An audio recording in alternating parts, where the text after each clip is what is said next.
Hi everyone, in front of me I've got Sony Xperia 1 Mark V, and let me share with you how to enable the Google backup on this device.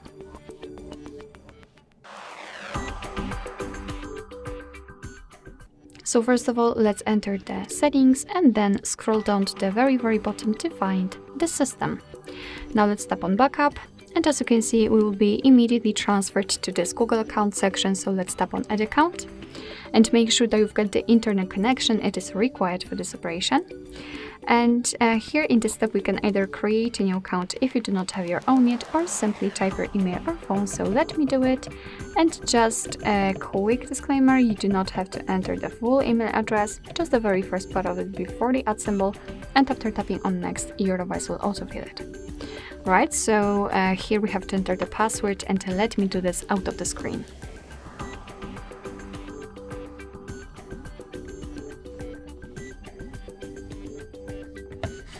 Alright, let's tap on next.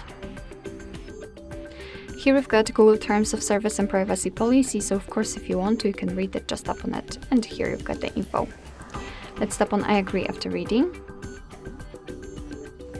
And here we've got information about the backup, so you're able to use 15 GB of the Google account to back up apps and apps data, call history, contacts, device settings, and text messages. Of course, you can tap on more details to learn more.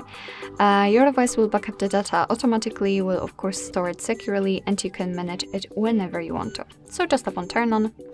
And here we've got another backup section, so you can check how much space you've got left. You can manage the storage, of course, so you can enter particular section from which you'll be able to remove some unnecessary files, for example. Here you've got the backup details, so you can check what has already been backed up, and advanced settings. And to be honest, I highly recommend to keep this option turned off, so you can be sure that you will not be charged. So all we have to do to finish everything is to tap on backup now, and here we've got the information that our device is backing up the data. Alright, so that will be all. Thank you so much for watching. I hope that this video was helpful, and if it was, please hit the subscribe button and leave the thumbs up.